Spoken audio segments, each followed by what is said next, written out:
अस्सलाम वालेकुम वरहमतुल्लाहि वबरकातुहू। शुरू अल्लाह के नाम से जो बड़ा मेहरबान निहायत रहम करने वाला है। मैं हूँ आपकी मेज़बान महविश और आप सबको खुशामदीद कहती हूँ आज न्यूज़ और आज एंटरटेनमेंट की खुसूसी सहरी ट्रांसमिशन बाराने रहमत में। आज अशराए रहमत का आखिरी रोज़ा है और आज हमारी ट्रांसमिशन का मौजू वो है जो दुनिया और आखिरत में कामयाबी का महवर है।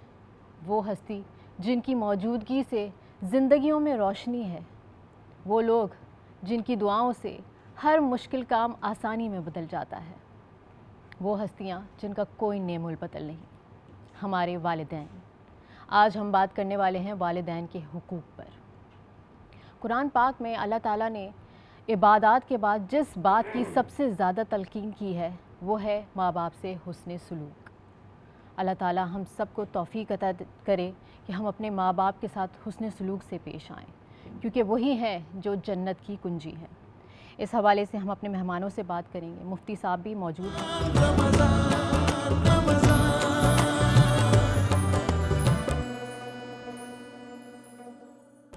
वेलकम बैक टू आवर सहरी ट्रांसमिशन बाराने रहमत। और अब हम आ गए हैं अपने किचन में, क्योंकि सबसे पहले किचन का काम निपटा देना चाहिए, क्योंकि किचन के काम में बहुत ज़्यादा टाइम लगता है। तो किचन में हमारे साथ मौजूद है शेफ़ खदीजा। अस्सलाम वालेकुम। वालेकुम अस्सलाम। कैसी हैं आप? मैं ठीक, आप बताएं आप कैसे हैं? अल्हम्दुलिल्लाह मैं तो ठीक ही हूँ। आप मुझे ये बताएं कि आज आप बना क्या रही हैं? आज मैं बना रही हूँ कोरियन चिकन। कोरियन चिकन, आजकल तो कोरियन का इतना ट्रेंड है। कोरियन नूडल्स हो गए, कोरियन चिकन हो गई, कुछ भी हो, अब वो कोरियन लगा देते हैं तो वो बस हिट हो जाता है। नहीं आज लेकिन भी ये ऐसा तो है, नहीं है? नहीं ये है कोरियन चिकन ही है ये।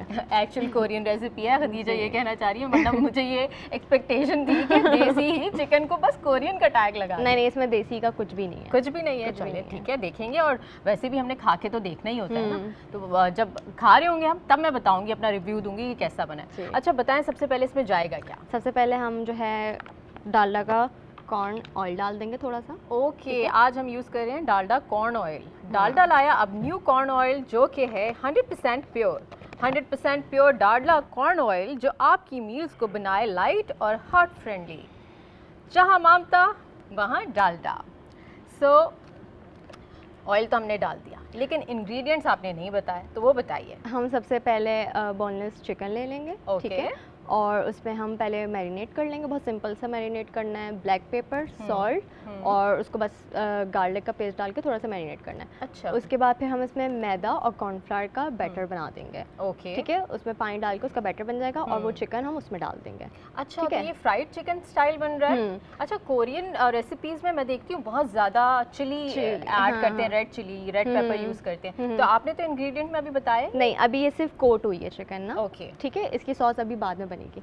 उसके बाद फिर हम इसको फ्राई कर लेंगे। ठीक है, जब ये फ्राई हो जाएगी चिकन, फिर हम इसकी सॉस बनाएंगे। ओके, सॉस में हम ऑयल लेंगे, ठीक है, डालडा का कुकिंग ऑयल लेंगे, उसमें हम गार्लिक डालेंगे, ठीक है, और उसमें हम केचप डाल देंगे। अच्छा, ठीक है, केचप डाल लेंगे, ठीक है, उसमें हम डालेंगे सोया सॉस, ठीक है, चिली सॉस, और उसको अच्छे से हम मिक्स करेंगे। It's more like a dip. हाँ, डिप उसका सॉस है और ये थोड़ी गाढ़ी सी होती है ना। तो उसमें फिर हम नॉर्मल सी सीजनिंग कर लेंगे, शुगर ऐड कर लेंगे उसमें थोड़ा, क्योंकि ये बहुत खट्टा मीठा सा इसका फ्लेवर होता है। ओके, वैसे पाकिस्तानी लोगों को ना आदत नहीं होती मीठे की, स्पेशली अगर हमारा स्पाइसी फूड है। चलें आज देखते हैं, कुछ डिफरेंट हो जाएगा सबके लिए, तो डिफरेंट होगा, डिफरेंट है ये थोड़ा। चलिए ठीक है, आप कैरी ऑन करें अपनी रेसिपी के साथ। सबसे इम्पॉर्टेंट सेगमेंट होता है हमारे मेहमानों का, तो मेहमानों की आमद भी हो चुकी है। उससे पहले हम अपने जो मजहबी स्कॉलर जो डेली हमारी ट्रांसमिशन में साथ होते हैं, मुफ्ती मोहसिन उज़्ज़मा साहब को वेलकम करूंगी अपने शो पे। अस्सलाम वालेकुम। अस्सलाम बहन, कैसे हैं आप? जी आपकी दुआ, अल्हम्दुलिल्लाह आपकी दुआ। रमज़ान ठीक चल रहा है अब तक? अल्हम्दुलिल्लाह, लेकिन आज मौसम पहले से तो बेहतर हुआ है, अल्लाह का शुक्र। हाँ जी, फ्लक्चुएशन तो आती रहती है, कभी मौसम गर्म है कभी ठंडा, लेकिन अल्लाह ताला हमें हिम्मत दे देता है रोज़ा रखने की, चाहे जैसे भी हालात हो। अच्छा जी, मेहमानों का सिलसिला आप शुरू करते हैं। सबसे पहले हमारे साथ जो मेहमान मौजूद हैं, he is actually event planner.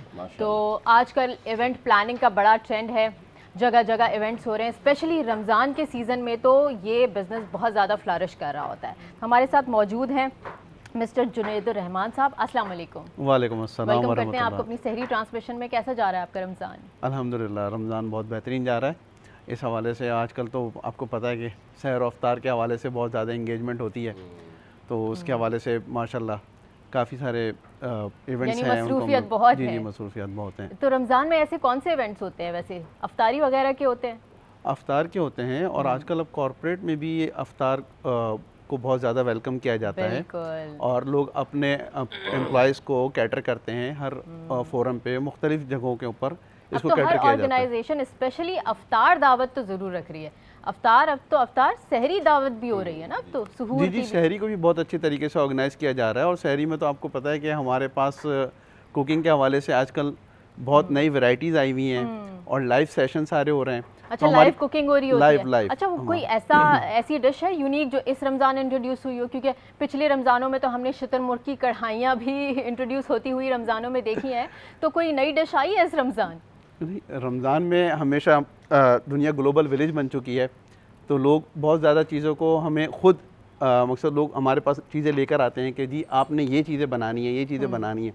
अच्छा, फिर हमारी तरफ से भी हम लोग मुस्तकिल जो है ना इनोवेशन चलती रहती हैं हमारे यहाँ। फिर होती तो चीज़ें वही है रेगुलर, लेकिन उसमें कुछ ना कुछ थोड़ी बहुत तरमीम चलती रहती है कि जैसे हमारे यहाँ बारबेक्यू है, अब बारबेक्यू में भी बहुत सारे फ्लेवर्स आ गए हैं।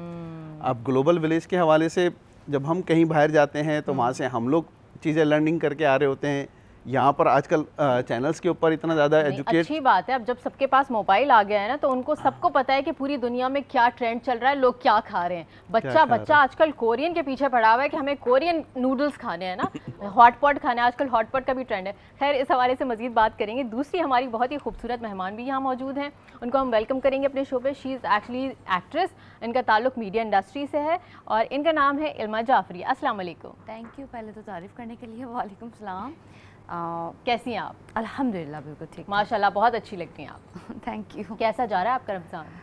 रमज़ान वही जिस तरह हमेशा रहा है सबका।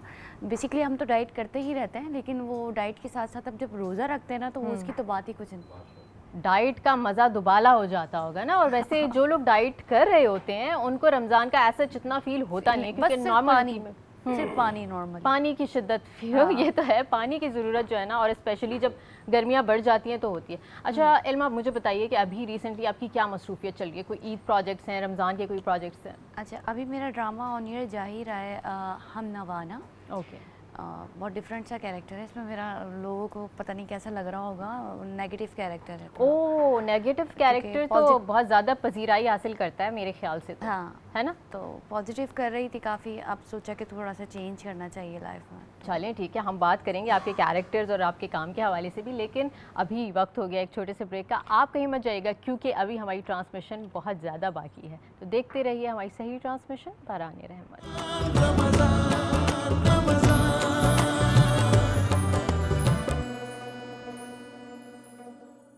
बाराने रहमत सहरी ट्रांसमिशन में एक दफ़ा फिर खुश आमदीद। और आज का हमारा मौजू है वालिदैन के हुकूक।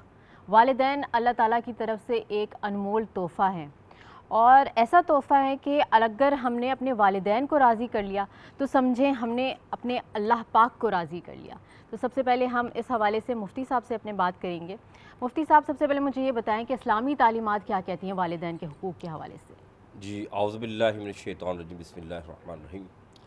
क़ाल अल्लाहु तआला फ़िल क़ुरानिल मजीद व बिल वालिदैन एहसानन आमनतु बिल्लाहि सदक़ल्लाहुल अज़ीम। तमाम तारीफ़ें अल्लाह रब्बुल इज़्ज़त के लिए जो कि खालिक़ कायनात है, और लाखों दुरूद सलाम मेरे आका हुज़ूर सल्लल्लाहु अलैहि वसल्लम की ज़ात पर जो अल्लाह के महबूब और ख़ातमुन नबिय्यीन है। बहन महविश, आपने आज जो वालिदैन का टॉपिक रखा, ये मौजू नहीं बल्कि ये आज के दौर की सबसे बड़ी हकीकत है कि हमें अपने वालिदैन का एहतराम, माशरे में उनका मुकाम कैसे बयान करना चाहिए। क्योंकि आज पुरफतन जो दौर है, नफ्सा नफ्सी का आलम है। बस ये जुमला याद रखिएगा कि वो 2 वालिदैन 10 बच्चों को बड़ी आसानी से पाल गए, लेकिन आज 10 बच्चे 2 वालिदैन को पालने में बड़ी मुश्किलात का सामना आ रहा है। अलमिया है। तो कुरान ने इस बारे में बड़े प्यारे अंदाज में बयान फरमाया कि अपने वालिदैन के साथ एहसान करो। क्या मतलब ये इसी आयत के आगे फरमाया कि जब वो बुढ़ापे को पहुंच जाएं तो उनके साथ सिलह रहमी करो, उन्हें बार बार पर झिड़को नहीं बल्कि उफ तक ना करने का हुक्म दिया कि तुम अगर वो तुम्हें कोई काम कह रहे हैं तो तुम चिड़चिड़ाहट में आकर या तंग दिली से आकर एक लफ्ज़ है या 2 हुर्फ हैं मिलाकर उफ, ये काम आपने मुझे क्यों कह दिया, इसको कहने का भी इस्लाम, अल्लाह, उसका रसूल इजाज़त नहीं देता। तो ये मुकाम व मर्तबा है वालिदैन का। फिर एक हदीस आपको बयान करके कहता हूँ। हुज़ूर अकरम सल्लल्लाहु अलैहि वसल्लम फरमाते हैं, मेरे आका मिंबर रसूल पे चढ़ रहे हैं और आमीन फरमा रहे हैं। 3 मरतबा मेरे आका ने आमीन फरमाया। तो सहाबा कराम हैरान, आज से पहले ऐसा अमल नहीं किया। तो हुजूर से अर्ज़ की, या रसूलल्लाह, आप मिंबर रसूल पे चढ़ रहे हैं और आमीन फरमा रहे हैं, वजह क्या है? तो हुजूर ने फरमाया, जिब्रील अमी आए और आके कहने लगे, हलाक हो जाए ऐसा शख्स जो रमज़ान का महीना पाए और अपनी बख्शिश ना फरमा सके। हुजूर ने फरमाया आमीन। फिर फरमाया कि हलाक हो जाए ऐसा शख्स माँ और बाप, ये जो दोनों नेमत है, इन दोनों नेमतों में से किसी एक को भी पाले, यानी बाप को या माँ को, और फिर अपनी बख्शिश ना करा पाए, उसके लिए भी हज़रत जिब्रील ने फरमाया हलाक हो जाए। हुजूर ने फरमाया आमीन। अब और एक और हुजूर ने फरमाया कि अगर मेरा नाम लिए जाए, दुरूद ना पढ़े, तो हुजूर ने फरमाया आमीन। दूसरी पढ़ लीजिए, अल्लाह। मालूम ये चला कि माँ बाप इतने सुपरलेटिव डिग्री पर हैं कि अगर आप उनकी शान व अज़मत कोई एक भी मिल जाता है और उनको आप उनकी पैरवी नहीं करते, तो आप जन्नत नहीं पा सकते, आप अल्लाह के कुर्ब को नहीं पा सकते। इसलिए हुजूर ने फरमाया, तुम्हारे माँ बाप तुम्हारे लिए जन्नत भी है, दोज़ख भी है। यानी अगर आप चाहें तो नेकी करके जन्नत हासिल कर लें, यानी उनके साथ सिला रहमी करके, और चाहे तो अपने आमाल को दोज़ख वाला बना दें, उनके साथ ज़्यादती और जो गुनाह करके। तो आज दौर ऐसा है कि माँ को ग़ुलाम की तरह ट्रीट किया जाता है और बाप को एक ATM मशीन समझा जाता है। कि बात यह है कि बस उससे पैसा लेना है, मफाद हासिल करना है। बिल्कुल मटीरियलिस्टिक वर्ल्ड हो गई है और हर कोई अपने मफाद के बारे में सोचता है। और अल्लाह ताला ने तो ये हुक्म दिया है कि उनसे बेजार ही ना हो। मतलब आप बेजारी तो एक कैफियत है ना, हम उस कैफियत को इतना पुरजोर तरीके से दिखा रहे होते हैं और ये सोचते नहीं है कि हम कितना बड़ा गुनाह कर रहे हैं। हमारे साथ जुनैद साहब मौजूद हैं, इनसे पूछते हैं कि इनके क्या तासुरात हैं, इनके दिल में कितनी मोहब्बत है अपने वालिदैन के लिए, कुछ इस हवाले से बताइए। अल्हम्दुलिल्लाह रब्बिल आलमीन। वालिदैन की मोहब्बत वो चीज़ है कि जो इंसान की फ़ितरत में कुदरत ने डाली है। अच्छा, ये सिर्फ़ इस्लाम में नहीं, तकरीबन आप तकाबिल अदियान अगर हम देख लें, किसी भी दीन में या किसी भी माशरे में हम चले जाएं, तो वहाँ ये बेसिक कदर है वहाँ की। अच्छा, और हम अगर अभी हम ये देखें कि माशरे के बिगाड़ की वजूहात देखें, तो आप नोटिस करेंगे कि बेसिकली किसी भी माशरे में ना आपको अगर बिगाड़ नज़र आ रहा है ना, तो आपको वहाँ पे ये चीज़ मिसिंग नज़र आ रही होगी। वालिदैन की नाफरमानी अगर होगी तो ही वो इंसान जो है वो माशरे के लिए बिगाड़ पैदा करेगा। उन माशरों में आपको जहाँ जहाँ भी बिगाड़ नज़र आ रहा है आज के दौर में, तो उनमें बेसिक जो रीज़न है ना, वो वालिदैन की नाफरमानी है। बिल्कुल सही कह रहे हैं, क्योंकि वालिदैन की ही अगर आप कदर नहीं करेंगे तो फिर मैं समझता हूँ उसके बाद तो फिर आप कुछ नहीं कर सकते। किस चीज़ की कदर कर सकते हैं? ज़िंदगी में कभी ऐसा वाक़या हुआ कि आपने बेजारी ज़ाहिर की हो? क्योंकि वालिदैन का ये होता है कि बुढ़ापे में ये होता है, जिस तरह बच्चा होता है जब वो न्यू बॉर्न होता है तो वो कितना तंग करता है वालिदैन को, लेकिन वालिदैन उससे तंग नहीं आते, बल्कि उस पर और मोहब्बत निछावर करते हैं, ये सोच के कि नहीं अभी ये हम पे डिपेंडेंट है और हमारा फ़र्ज़ है कि हम इसके लिए इसको पालें पोसें, इसको बड़ा करें। तो फिर हम जब बड़े हो जाते हैं तो हमें क्यों बोझ लगने लगते हैं वालिदैन? आप इसके ऊपर बताएं कि कभी दिल में ऐसा ख्याल आता है कि जब वालिदैन बूढ़े हो गए हैं और वो कुछ ज़्यादा परेशान करें, परेशान तो नहीं, खैर वो उनकी उम्र हो जाती है, बीमार हो जाते हैं, तो कभी ऐसा फ़ील हुआ आपको कि परेशानी है या मुझ पे बोझ है? यानी अल्हम्दुलिल्लाह रब्बिल आलमीन, कभी आज तक अल्लाह की तरफ से, मकसद ये अल्लाह का इनाम है बहुत। और हम जिस माशरे में रहते हैं वहाँ की अक़दार हैं और हमारे पास मुफ्ती साहब बैठे हैं, ऐसे बहुत सारे मदारिस हैं। मकसद ये इल्म की वो हस्तियाँ हैं कि जिनके तवस्सुस से आज हम इसका फैज़ पा रहे हैं। ये बार बार इनकी तरफ से एक चीज़ उंडेली जा रही होती है हर स्टेप के ऊपर। हमारे यहाँ टीचर्स भी, स्कूल्स कल्चर में भी हर स्टेप के ऊपर ना बच्चे को यही सिखाया जा रहा होता है। तो ये अल्लाह का एहसान है कि कभी ऐसा दिल में नहीं आया। बहुत अच्छी। और अल्लाह ताला उस वक्त से बचाए। बिल्कुल। और हमेशा यही कोशिश होती है कि भाई ज़्यादा से ज़्यादा जो मकसद अपनी ज़ात से हम कर सकें। और ये एक हुस्न है हमारे माशरे का ख़ास तौर से कि आप देखें कि हमारा फैमिली कल्चर इतना अल्हम्दुलिल्लाह स्ट्रॉन्ग है कि मैं समझता हूँ इससे हटना मुश्किल है। लेकिन नहीं और हटना चाहिए ही नहीं। और हमें क्या ज़रूरत है कि हम उन चीज़ों को फॉलो करें जिनका इन फ्यूचर फ़ायदा नहीं है। अच्छा, हमारे साथ इल्मा भी मौजूद हैं, इनसे पूछते हैं कि आप अपने वालिदैन के साथ आपका कैसा रिलेशनशिप है और इस प्रोफेशन में आने के बाद उनकी सपोर्ट थी आपको या नहीं थी? सबसे पहले तो मैं बताना चाहूँगी कि मेरे माँ बाप नहीं हैं और मैं तो उन सबको एक मैसेज देना चाहूँगी कि जिनके माँ बाप हैं उनको कदर करना चाहिए अपने माँ बाप की, क्योंकि जब मेरी अम्मी तो थी ही नहीं जब मैं पैदा हुई हूँ ना, तो मेरे फादर ने ही मेरी पूरी तरबियत किया।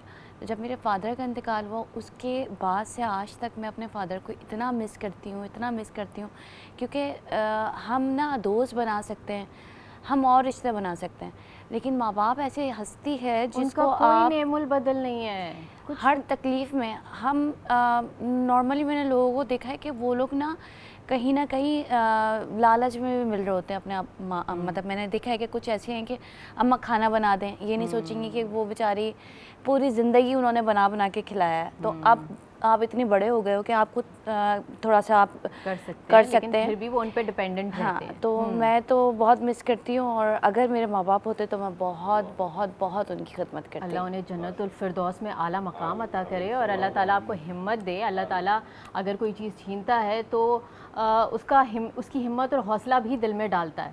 लेकिन मैं अपनी सास को अपनी मदर की अहमियत देती हूँ। माशाल्लाह, ये कितनी अच्छी बात बताई है आपने, वरना सासों को तो माँ तस्वुर ही नहीं किया जाता आज के दौर में। मेरी सास ऐसी हैं कि उन्होंने जो मैंने इतना टाइम अपनी अम्मी की मतलब वो मिस की ना, वो उन्होंने कवर कर। माँ की कमी आपकी सास ने पूरी की है। माशाल्लाह, ये कितनी अच्छी सास हैं भाई इल्मा की। अच्छा, तो आपको क्यों ऐसा फील हुआ कि वो इतनी अच्छी सास हैं कि आपकी अम्मी को भी उन्होंने? देखिए, जिस तरह मीडिया में आना इतना आसान नहीं, मैं शादी के बाद आई हूँ, उन्होंने आने दिया। आज तक मुझे नहीं याद कि मैंने किचन में जाके कुछ बनाया हो। अच्छा, मैं हालांकि कहती भी हूँ तो वो उनको होता कि नहीं। और इवन अब मेरे हस्बैंड इतने बड़े हैं, मेरी एक बेटी है, बट मैं जब भी अपने ससुराल जाती ना, वो उनसे चला नहीं जाता, लेकिन वो उनके लिए अंडा पराठा बना के ज़रूर देती है। तो ऐसे लोग भी हैं, देखें, ऐसी माएँ भी हैं। हाँ, मतलब मैं सुनती हूँ लोगों से कि बहू आ गई तो बहू पे आप ये डाल देते हैं, बर्डन डाल देते हैं ना सास। बट मेरी सास का ऐसा कुछ भी नहीं है, तो मुझे उन्होंने ऐसा महसूस ही नहीं होने दिया कि वो सास है। अल्लाह ताला हर लड़की को ऐसी सास अता करे। इसी बात के साथ हम लेते हैं यहाँ पे छोटा सा ब्रेक। आप कहीं मत जाइएगा, देखते रहिए हमारी सहरी ट्रांसमिशन बारानी रहमत।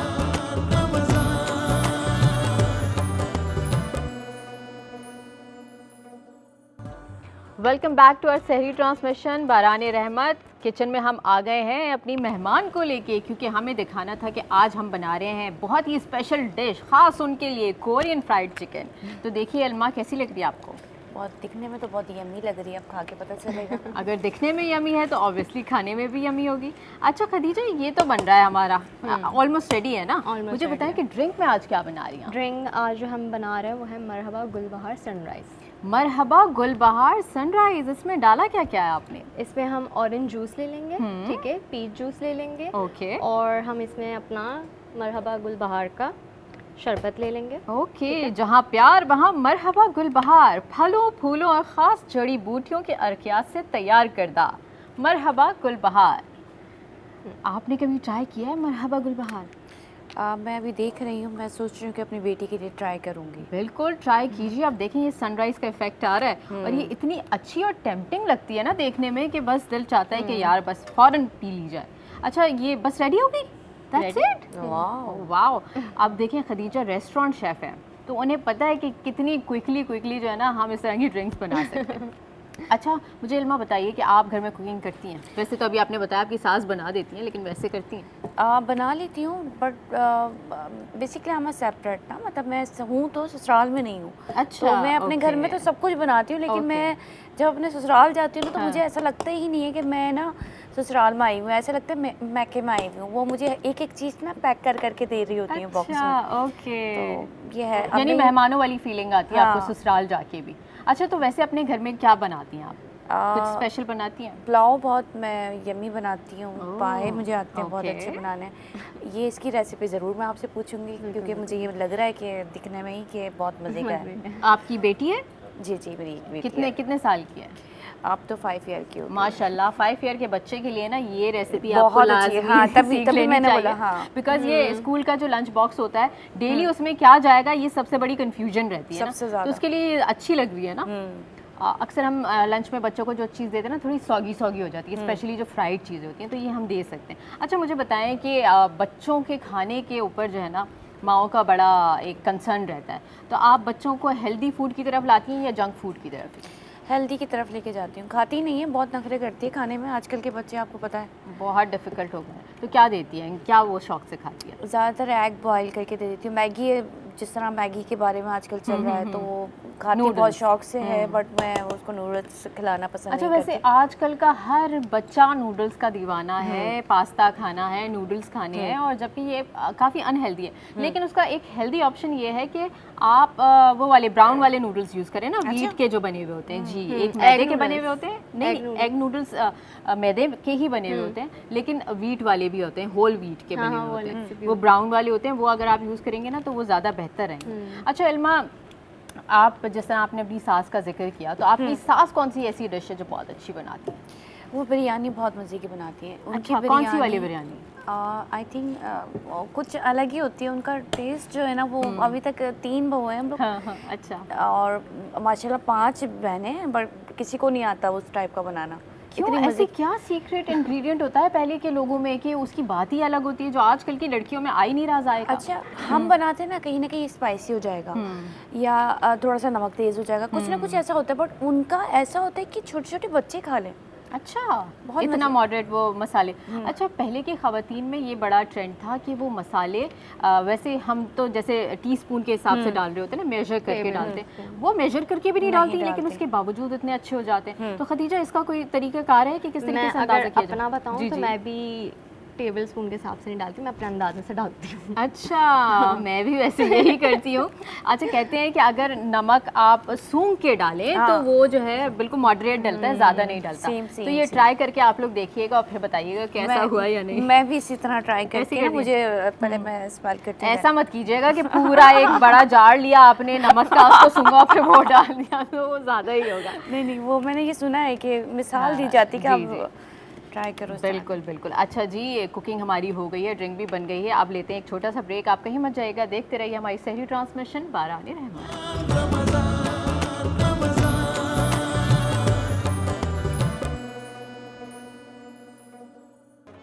बारानी रहमत सहरी ट्रांसमिशन में आप सबको एक दफ़ा फिर खुश आमदीद। आज का हमारा टॉपिक है वालिदैन के हुकूक। तो इस हवाले से मुफ्ती साहब से एक सवाल है जो मैं करना चाहूँगी, वो ये कि क्या वालिदैन अगर नाजायज़ बात भी करें तो वो मान लेनी चाहिए? बिस्मिल्लाहिर्रहमानिर्रहीम।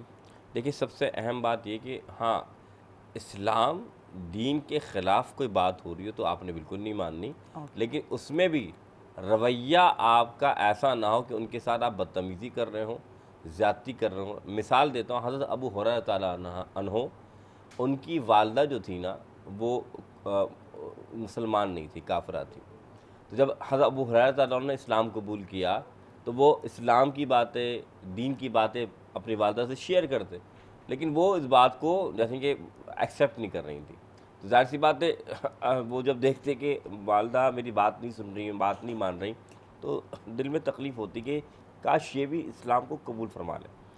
तो हुज़ूर के पास जाते, कहते हैं या रसूलल्लाह, मेरी वालदा जो है वो अब तक इस्लाम उन्होंने कबूल नहीं किया, आप दुआ फरमा दें, क्योंकि मैं नहीं चाहता कि मैं अगर जन्नत जा रहा हूँ मिसाल के तौर पे, तो मेरी वालदा जहन्नम में चली जाए। तो हुज़ूर अलैहिस्सलाम ने क्या फरमाया, आपने हाथ उठा लिए, उनके लिए दुआ की। जब दुआ की तो आप दौड़ कर जाने लगे, तो सहाबा करम लोग कहाँ जा रहे हो? फरमाया मैं ये देखने जा रहा हूँ कि मैं पहले पहुँचता हूँ या मेरे नबी की दुआ पहले पहुँचती है।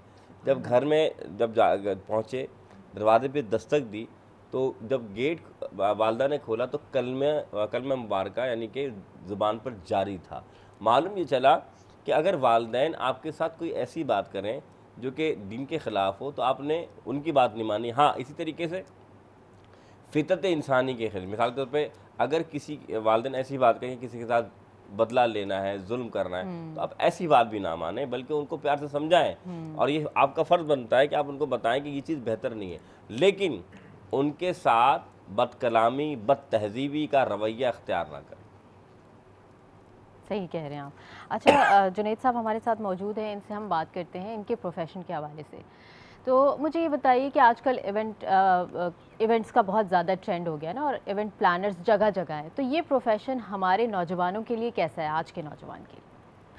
इवेंट प्लानिंग के हवाले से तो मैं तमाम नौजवानों को मदऊ करूँगा कि वो इस तरफ जो कोशिशें कर रहे हैं इसमें बड़ी अच्छी बल्कि कोशिशें नौजवान तबका कर रहा है, बल्कि यहाँ तक है कि जो पुराने डेकोरेटर्स थे उनको भी ओवरकम कर चुके हैं। अच्छा। सिर्फ एजुकेशन की वजह से। ओके।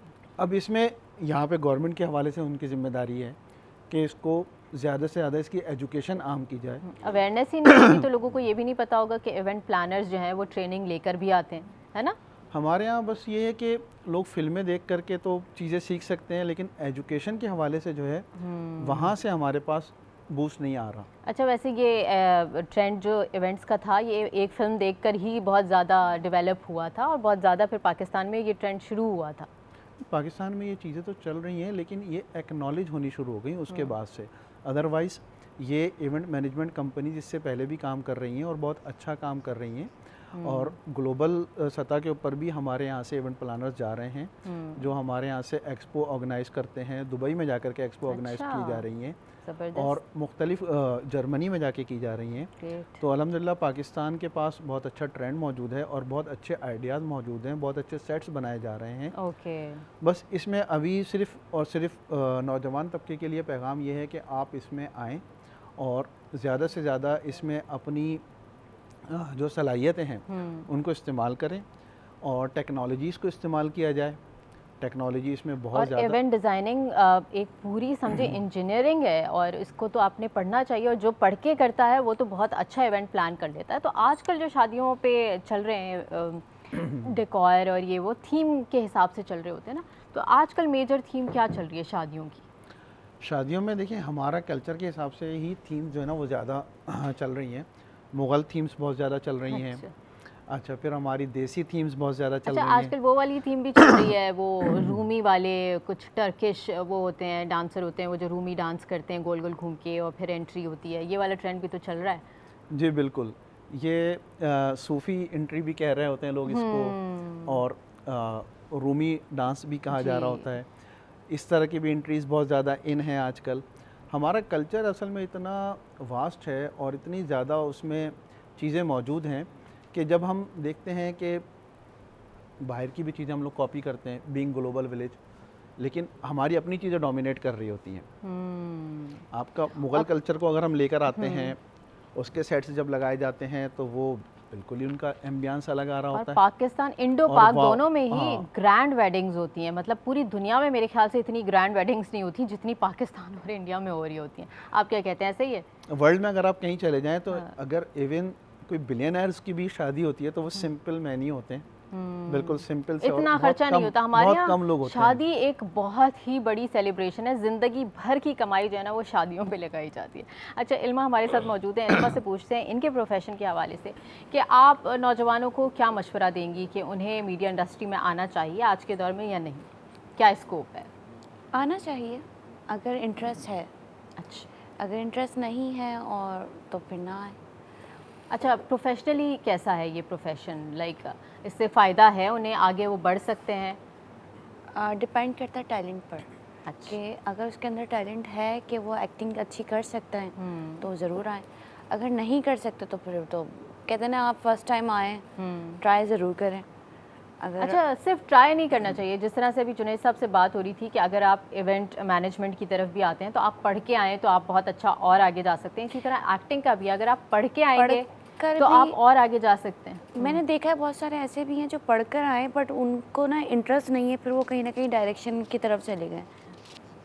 पढ़ने के साथ साथ जो है ना वो इंटरेस्ट है, क्योंकि इसमें ना बहुत सी चीज़ें बर्दाश्त करना पड़ती हैं। अच्छा, क्या बर्दाश्त करना पड़ता है? एक तो टाइमिंग ऐसी होती है, कभी कभार तो हमारे जाने का टाइम तो होता है, आने का कोई टाइम नहीं। तो ये जो मैनेज कर सकता है वो आ सकता है इस फील्ड में। तो ये होता है कि आपकी पर्सनल लाइफ काफ़ी हद तक ना डिस्टर्ब हो जाती है। ये तो है। अच्छा, मुझे बताएं कौन से कैरेक्टर्स आपको करना पसंद है, नेगेटिव और पॉजिटिव? पॉजिटिव तो बहुत सिंपल होते हैं, लेकिन नेगेटिव कर रही हूँ तो उसमें बहुत मज़ा आ रहा है मुझे। ओके। अच्छा, हमारे यहाँ की जो स्क्रिप्ट्स हैं उसमें नॉर्मली जो पॉजिटिव कैरेक्टर होता है लड़कियों का वो बड़ा ट्रैजिक सा होता है, रोने धोने वाला बस होता है, आउट द ड्रामा लड़की रो रही होती है। लेकिन नेगेटिव कैरेक्टर के पास अच्छा खासा मार्जिन होता है एक्टिंग का। तो आपने अभी तक नेगेटिव कैरेक्टर्स ही किए हैं? मैंने पॉजिटिव किए थे तकरीबन, लेकिन अब जब मैं नेगेटिव कर रही हूँ तो मुझे इतना मज़ा आ रहा होता है। इवन ना मैं पहले से एक्टिंग में तो आपको पता है कि कहीं ना कहीं अभी मेरा एक हमनवा ड्रामा चल रहा है, उसमें मुझे मेरी सौतन जो है ना छुरी मार देती है मेरी आँख, मतलब पेन मार देती है मेरी आँख में, तो वो थोड़ा सा डर रही थी। मैं ना तुम रिलैक्स होके कर, बोलती यार तुम डर नहीं लग रहा, मुझे पता है कि आप कर लोगे। तो बड़ा मुश्किल है, लेकिन वेरी ड्रामेटिक, मतलब ये तो लोग देखना चाहते हैं। और ऐसे ही होता है कि लोग ज़्यादा प्रेफरेंस नेगेटिव कैरेक्टर्स को देते हैं या पसंद उन्हीं को करते हैं। रिस्पांस तो आपको आ जाता होगा ना पब्लिक हाँ, का। मैं देख रही हूँ ना तो लोग मुझे, मतलब मैं जितना बुरा कर रही थी उसके साथ, तो जब मुझे लगता है वो पेन, तो मैं देखती हूँ नीचे कि वो सबने लिखा है बहुत अच्छा किया तुमने, बहुत अच्छा किया, सबने उसकी तारीफ़ें की हैं। ये नहीं पता कि वो एक्टिंग थी। हाँ, रिलेट कर रहे होते हैं ना, वो समझते हैं कि वो भी उस इवेंट में, उस सिनेरियो में मौजूद है ना, ऐसे ही होता है। अच्छा, तो एक्टिंग का कितने साल हो गए आपको करते हुए वैसे? माशाल्लाह मुझे अब 4 साल हो गए। 4 साल हो गए हैं, ठीक है ठीक है जी। तो नाज़रीन, यहाँ वक्त हो चुका है एक छोटी सी ब्रेक का, और ब्रेक के बाद महफिल कव्वाली भी है और दस्तरखान भी होगा, तो कहीं मत जाइएगा और देखते रहिए हमारी सही ट्रांसमिशन बाराने रहमत।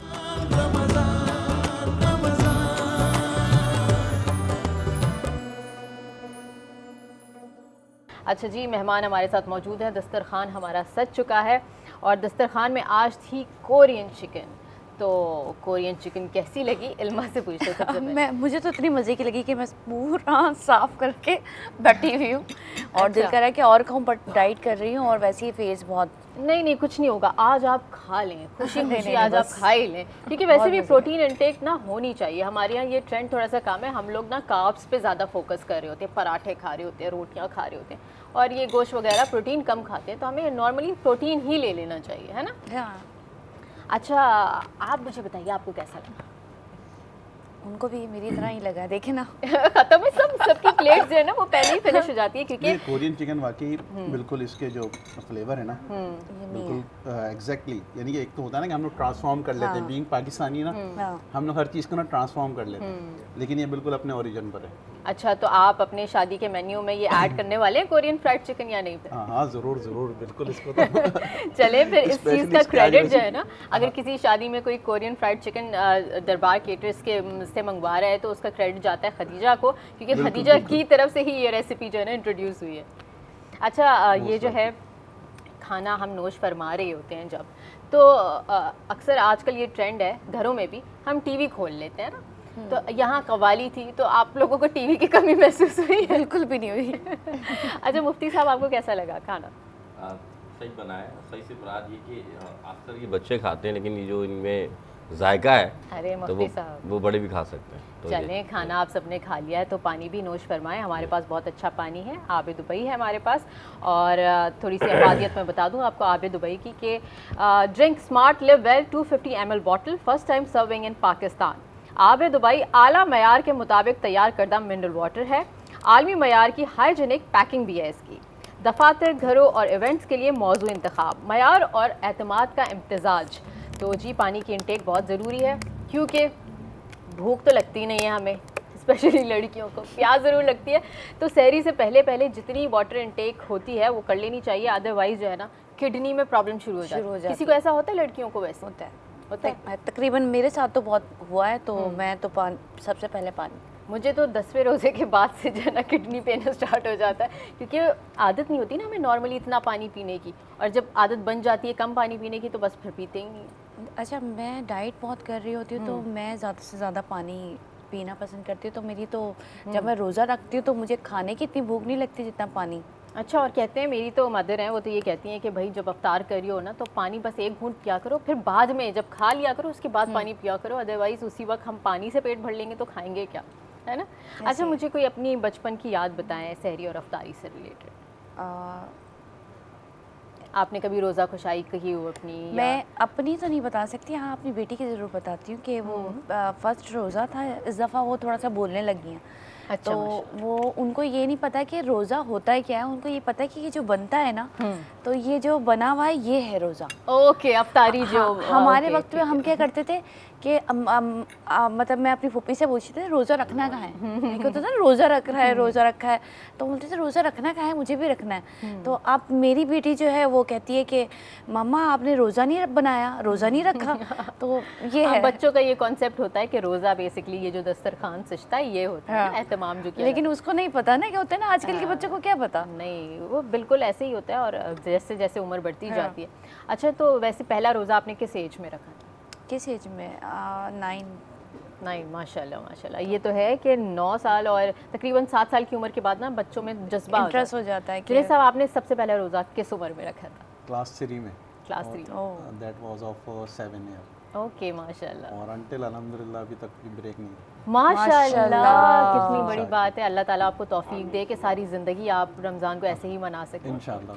अच्छा, मुझे बताएं कि बचपन की कोई याद ऐसी है अफ्तार और रोज़े से रिलेटेड? बॉयज़ की तो ये होती है कि कोई मैच खेल रहा है या कोई ऐसी एक्टिविटीज़ हो रही होती हैं बाहर सहरी के टाइम पे, तो आपकी होती थी?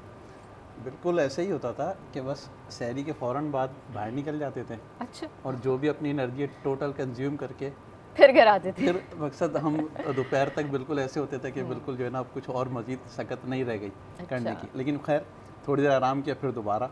बचपन में तो ऐसे ही होता है ना कि फौरी तौर पर आप तरोताज़ा हो जाते हैं। ये तो है। हाँ, वो पूरे दिन आप जो है ना बस वालिदैन बचपन मना का भी करते एनर्जी हैं, लेवल कोई बीट नहीं कर सकता। वालिदैन मना भी कर रहे होते हैं कि भाई अभी आपका रोज़ा है, आप जो है ना बस थोड़ा यार कम करें, ठीक है ना, लेकिन बस वो बाहर जाकर और के फिर होश वालिदैन ही ज़्यादा नहीं होता। सोच रहे होते हैं कि बेटा रोज़ा नहीं रखो, स्कूल जाना है, तुम्हारे एग्जाम्स हैं, लेकिन बच्चों को ये फिक्र नहीं होती। वो कहते हैं कोई बात नहीं, रोज़ा है तो क्या हुआ, हम एग्ज़ाम भी देंगे, हम स्कूल में खेलेंगे भी, भागेंगे भी, सब कुछ करेंगे। बिल्कुल बिल्कुल यही चीज़ है। और अभी अल्हम्दुलिल्लाह मेरा बेटा वो बिल्कुल अपना 4th क्लास में है और वो लास्ट ईयर से उसने कंटिन्यू रोज़ा स्टार्ट किया हुआ है। माशाल्लाह। और इस साल भी जो है ना वो उसकी मकसद मम्मा उसको बार बार कहती हैं कि भाई आज पेपर है, आज के दिन छोड़ दो तुम माँ बस। का दिल तो लेकिन होता है ना, नहीं, वो ऐसा होता है वो कि कहता नहीं मैंने रखना है हर हाल में। और किसी दिन जैसे लास्ट ईयर था जी, कि अगर हमने उसको किसी दिन नहीं उठाया तो भाई मुझे क्यों नहीं उठाया आपने, बिल्कुल ये मुझे शिकायत क्यों नहीं होती है। उठाया, वो फिर पूरा दिन जो है ना वो लड़ रहा होता है। सही कह रहे हैं। अच्छा, मुझे बताएं खाने से रिलेटेड कि खानों में जायका अगर बड़ी क्वांटिटी में बन रहा है, शादी ब्याह का खाना है, बड़े इवेंट का खाना है, तो उसका जायका मेंटेन करना आसान होता है या मुश्किल होता है? क्योंकि हम घरों में जब दावतें करते हैं तो बड़े टेंस हो जाते हैं ना कि इतने सारे लोग आ रहे हैं, पता नहीं खाना बनेगा कैसा बनेगा, तो आप लोग कैसे मैनेज कर लेते हैं? देखिए, इवेंट मैनेजमेंट कंपनीज़ में ये सबसे मेन टास्क होता है, क्योंकि आपके पास कोई एक शेफ़ हम गारंटी नहीं दे सकते कि वो रिटेन करेगा, ठीक है, किसी भी वजह से। अगर वो ठीक है आपके पास ऑन द जॉब है भी, लेकिन कोई भी वजह हो सकती है कि एंड वो आज ही also have a right to switch, जी, किसी जी। बेटर अपॉर्चुनिटी की तरफ भी जा ऐसा भी हो सकता सकता है। लेकिन बीइंग कि अगर वो राइट नाउ आपके पास है भी, एम्प्लॉयड भी है, लेकिन उसके पास अपनी कोई घरेलू मजबूरी हो सकती है, कोई उसकी ट्रैवलिंग हो सकती है, सही कह रहे हैं। तो आपको ना रेसिपीज़ अलाइन करने के लिए आपके क्वालिटी मैनेजर्स वो इन पर्सन, अगर जैसे हमारे यहाँ तो एडवांटेज ये है कि हमारा अल्हम्दुलिल्लाह फैमिली बिजनेस है, तो हमारे शुएब भाई हैं वो अल्हम्दुलिल्लाह उसको देख रहे होते हैं, ओके। खुद वॉच कर रहे होते हैं हर चीज़ को। और मेन थीम ये है कि कोई भी चीज़ किचन से उस वक्त तक बाहर नहीं जाएगी जब तक हम यहाँ से उसको ऑब्जर्व नहीं कर लेंगे, टेस्ट नहीं कर लेंगे, ठीक है, उस वक्त तक हम उसको बाहर नहीं जाने देते चीज़ को, बिल्कुल, बहुत अच्छी डिलीवर बात नहीं होने है। देते। और ख़ानदानी बिजनेस है तो ऑब्वियसली आपकी ख़ानदान की रेपुटेशन उससे जुड़ी हुई है, तो कैसे आप फिर दूसरी जायका चीज़ ये ऐसा होती है जाने कि देंगे? अब करंट सिनेरियो ये है कि राइट नाउ बहुत अच्छे अच्छे रेस्टोरेंट्स खुल गए और वो बहुत अच्छा, वहाँ पे शेफ्स भी बहुत अच्छे काम कर रहे हैं, 5 स्टार्स में भी बहुत अच्छे लोग आ गए। तो अब हम अपने जो हमारे जो शेफ्स हैं हम उनको मुख्तलिफ जगहों पर लेके जाते हैं कि हमें आज कहीं ट्रेनिंग्स के पता लिए। चल जी जी हमें आज पता चला कि भाई यहाँ पे कढ़ाई बहुत अच्छी है, ठीक है, और अच्छा। यहाँ पर बारबेक्यू बहुत अच्छा ओके, है, ओके। तो हम वहीं ले जाते हैं। यानी वहीं शेफ पर ही की भी ट्रेनिंग साथ साथ ट्रेनिंग चल रही होती है। साथ-साथ मजीद चलती हम इस पे रहती है। बात करेंगे, लेकिन एक छोटे से ब्रेक के बाद कहीं मत जाइएगा, देखते रहिए हमारी सही ट्रांसमिशन बारानी रहमत।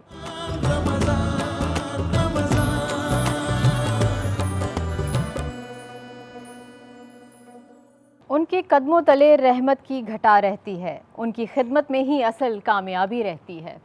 आज की हमारी सहरी ट्रांसमिशन का मौजू है वालिदैन की हुकूक।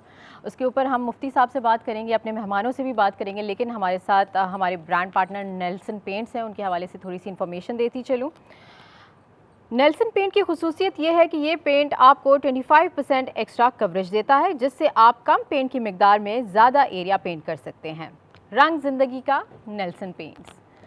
अच्छा मुफ्ती साहब, हम वालिदैन के हुकूक़ के बारे में बात कर रहे हैं, तो मुझे ये बताइए कि उस नाफरमान औलाद के लिए अल्लाह ताला क्या फ़रमाता है जो वालिदैन के हुकूक़ पूरे नहीं करते? सबसे पहली बात, ऐसे शख्स के लिए दर्दनाक अज़ाब है कि रसूलुल्लाह सल्लल्लाहु अलैहि वसल्लम, याद रखिएगा, मेरे आका अलैहिस्सलाम ने ये बात हमें बता दी है कि वालिदैन जो हैं उनका मुकाम व मर्तबा, ये हुज़ूर फरमाते हैं, बाप की रज़ा में अल्लाह की रज़ा है। मुराद ये कि अगर बाप नाराज़ हो गया तो अल्लाह नाराज़ हो गया। इसी तरह माँ की जो शान व अज़मत अगर देखा जाए तो आप देखें, एक मरतबा ऐसा हुआ जब फ़तह मक्का हुई तो सहाबा कराम रसूलुल्लाह के पास आए और अर्ज़ की, या रसूलुल्लाह, हमने नज़र मानी थी कि हम काबे को चूमेंगे। तो मेरे नबी ने फरमाया, क्या तुम्हारी माएँ ज़िंदा हैं? तो फरमाया, हाँ आका ज़िंदा है। फरमाया, जाओ उनकी कदमों को चूम लो, तुम्हारी अल्लाह नज़र पूरी कर देगा। तो ये मुकाम है माँ का मर्तबा। और फिर पूछा गया, या रसूलुल्लाह, वालिदैन में बाप का, जैसे भी मैंने बताया, इसलिए हुजूर ने से पूछा गया, या रसूलुल्लाह, माँ का मर्तबा कितना बुलंद है? तो पहली मर्तबा पूछा, हुजूर ने फरमाया बाप से ज़्यादा बुलंद है। फिर दोबारा पूछा गया, या रसूलुल्लाह, उसके बाद किसका मर्तबा बुलंद है? फिर पूछा गया तो हुजूर ने फरमाया माँ का मर्तबा ज़्यादा बुलंद है। इस तरह हुजूर ने 3 बार ये फरमाया कि माँ का मर्तबा बाप से ज़्यादा बुलंद है। अब समझना ये चाहिए कि हमारे लिए दोनों ही अहमियत के हामिल हैं। बाप अल्लाह की रज़ा का दरवाज़ा है, माँ जो जन्नत का दरवाज़ा है। तो अब इन दोनों की खिदमत करेंगे तो फ़ायदा होगा। और एक बात मैं फिर आपको इस तरह समझाना चाहता हूँ, याद रखिएगा कि अल्लाह ताला ने माँ को वो मोहब्बत दी है। अगर अल्लाह की मोहब्बत देखनी है तो माँ के दिल को देख लो। और अल्लाह ताला ने माँ को ये मर्तबा भी दिया है। आज मैंने देखा है जो सूरत हाल है कि जब बेटे घर पर आते हैं और वालदा रात में जब जाती तो कि आवाज़ जाती कि भाई मना क्या है उठाना, उनको उठाने मना क्या, उन्होंने क्या सुबह आना। तो वो माँ जो 9 महीने पेट में जब बच्चे को उठाती है वो एहसास नहीं रहता। और वो 9 महीने अल्लाह ताला पूरा इंसान मुकम्मल करता है। अल्लाह आँख देता है, कान देता है, अल्लाह ताला बाल देता है, पूरा जिस्म मुकम्मल होता है। लेकिन अल्लाह दांत नहीं देता माँ के पेट में। क्यों? क्योंकि बच्चे, वो जो माँ है ना, माँ का सीना, वहाँ तकलीफ़ होती, इसलिए अल्लाह दांत नहीं देता। यही औलाद बड़ी होकर आपने कहा कि माँ के साथ बदतमीज़ी करे, ज़्यादती करे, तो क्या ये खैर पाएगा? याद रखिएगा, माँ की दुआएं ऐसी होती हैं, बंदे को फर्श से उठाकर अर्श तक ले जाती हैं। बड़े बड़े औलिया अल्लाह जो है उनको मुकाम मिला माँ की दुआओं से। मिसाल देता हूँ, बाबा फरीद रहमतुल्लाह अलैह बहुत बड़े अल्लाह के वली थे। वो बचपन में अपनी, उनकी वालदा उनके लिए खुद जानमाज़ बिछाती और दुआएं करती, तो अल्लाह ने उनको मुकाम दिया कि अल्लाह के वली बन गए। कितनी खूबसूरत बात आपने बताई। अच्छा, जुनैद साहब हमारे साथ मौजूद हैं, इनसे बातचीत करेंगे इवेंट के हवाले से और खाने के हवाले से। अक्सर इवेंट्स में बहुत ज़्यादा डिशेज़ होती हैं, इतनी होती हैं कि लोग खा भी नहीं पाते और बहुत ज़्यादा तो अपनी प्लेटों में जमा कर लेते हैं और बचा लेते हैं और वो ज़ाया होता है। तो उस ज़ाया होने वाले खाने के साथ आप लोग क्या करते हैं? बिल्कुल, उस ज़ाया होने वाले खाने के साथ हम उसको इस तरीके से कैटर करते हैं कि उसको हम अलग अलग सॉर्ट करवा लेते हैं। ठीक है, जब हमारे पीछे जब स्टाफ उसको साफ़ करता है तो वो खाने को अलग अलग सॉर्ट कर लिया जाता है। जो उसमें से साफ़ होता है वो वही लोग जो हैं अपॉइंट होते हैं, तो वही लोग ले जाते हैं। वैसे ज़्यादातर तो उनकी कोशिश यही होती है कि जो बिल्कुल सही है, फ्रेश है, सिर्फ वो निकाला जाए। बाकी जो फ्रेश नहीं है, जो यूज़ हो चुका है, उसको फिर जाहिर सी बात है कि उसको वो किसी के लिए हम मुहैयन तो नहीं कर सकते। अगर तो ये चीज़ें कर देते हैं, उसे डिस्कार्ड कर देते हैं। अगर हम इसको छोड़ देंगे, देखें ना, तो आप बहुत सारी चीज़ों के दरवाजे खोल देंगे। ये जो कुछ बच जाता है ना, मैं कहीं रेस्टोरेंट में भी खाने जाती हूँ और अगर कुछ बच गया तो वो मैं जितना भी होता है ना वो लेकर ना किसी न किसी बिल्ली, डॉग, इनको मैं डाल देती हूँ। घर के आसपास भी जितने जानवर होते हैं आप उनको डाल सकते हैं। हम तो खा लेते हैं, बट हम इंसानों का तो सोचते हैं, लेकिन और जानवरों का भी सोचना चाहिए। नहीं, बहुत अच्छी बात है। और एक और चीज़, एक और इशू ये आता है कि अक्सर खाना बहुत ज़्यादा बन गया है, मेहमान इतने आए नहीं है, वो बच गया है, तो कहा जाता है कि ये जो इवेंट मैनेजर्स होते हैं या प्लानर्स या केटरर्स होते हैं, ये खाना ले जाते हैं और फिर बाद में फ़रोख्त कर देते हैं या चुरा लेते हैं। इसमें किस हद तक सच्चाई है? देखिए, हमारे यहाँ इवेंट मैनेजमेंट में तो ऐसा बिल्कुल भी तसव्वुर नहीं है। ये सिर्फ लोगों की बातें हैं, देखिए हमारे यहाँ इवेंट का वॉल्यूम ऐसा होता है कि अगर थोड़ी देर फॉर टाइम बिंग अगर हम इसी बात को आपकी सोचें तो इसकी क्या कॉस्ट हम अर्न कर लेंगे, सम अबाउट कोई 2% होगी इवेंट की, 1% होगी, लेकिन उसके ऊपर पूरा इवेंट जो है ना कॉम्प्रोमाइज़ होगा। तो ऐसा तो क्या पता आप लोग ना करते हो लेकिन जो वेटर्स हैं, जो स्टाफ है वो कर लेता हो ऐसा और आप लोगों को ना पता चलता हो, ऐसा होता है? बिल्कुल बिल्कुल ऐसा होता है, लेकिन उसके लिए हमने वॉचिंग सिस्टम एक रखा हुआ है। उसके लिए पूरा एक हमारे पास फॉर्म बना हुआ होता है कि जैसे ही हमारे लोग खाना लेकर के जाएंगे तो वो जा कर के पहले क्लाइंट से रिसीव करवाएंगे कि इतनी देगें आई हैं और इतना इतना केजीज ये चीज़ें आई हैं, ये आप रिसीव कर लें वंस।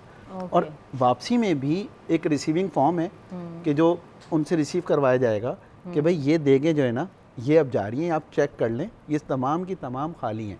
काउंटिंग ये थी, स्टार्टिंग 10 देगें आई थी आपके पास, अब आप ये 10 देगें चेक कर लें कि भाई ये खाली है। हाँ, वो अपनी मर्जी से कुछ किसी को दे दें वो एक अलग बात है, उसकी जिम्मेदारी आप हाँ, नहीं ले लेकिन सकते। हम उसको मेरा एक सवाल है कि अक्सर कभी कभार ऐसा भी होता है किसी शादी में खाना कम पड़ गया, तो आप लोग मतलब ऐसा कुछ रखते हैं प्लान कि अगर कुछ कम पड़ गया तो इमरजेंसी सिचुएशन को कैसे कवर अप करते हैं? हाँ। इमरजेंसी सिचुएशंस को फिर टेक्निकली अगर अच्छा इवेंट मैनेजर साइट पर मौजूद है तो वो उसको टेक्निकली हैंडल करेगा। जी। पहले तो वेरी फर्स्ट तो क्लाइंट को बता दिया जाता है कि जी देखें आपने जो खाना बनवाया है ये आज 200 लोगों का खाना है और आपके जो गेस्ट हैं वो बढ़ चुके हैं, तो बी प्रिपेयर्ड। ओके। अच्छा, उसकी प्रिपरेशन फिर हम इस तरीके से करते हैं। अर्जेंसी में कौन सी ऐसी डिश है जो फौरन आ जाती होगी? अब तो आजकल मार्केट से चीज़ें मिल जाती हैं। क्लाइंट को भी ये समझा दिया जाता है कि देखें आपके साथ ये प्रॉब्लम है, ये फेस करनी है आपको, तो आप अपने जो लोग हैं उनको कम से कम एक साइड कर लें, उनको हम इतनी देर में कैटर कर लेंगे। मीनवाइल हम पीछे से मंगा रहे हैं, मैनेज हो जाए। हाँ, उनके लिए फिर हम कैटर कर लेंगे। ठीक है। अच्छा, यानी फिर ये सिचुएशन मैनेज हो जाती है, कोई ऐसा बड़ा मसला है? और भी टेक्निकल तरीके हैं कि सिर्फ हम कोल्ड ड्रिंक वगैरह जो होती हैं, जूसेस वगैरह, वो क्लाइंट को कहते हैं कि जी ये आप अनलिमिटेड कर दें, ठीक है, ये आप बढ़ा ताकि दें, जो है ना मेहमानों का जो ध्यान है ना वो बढ़ जाए। खैर इस हवाले से मजीद बातचीत करेंगे, लेकिन एक छोटे से ब्रेक के बाद कहीं मत जाइएगा, देखते रहिए हमारी सही ट्रांसमिशन बाराने रहेंगे।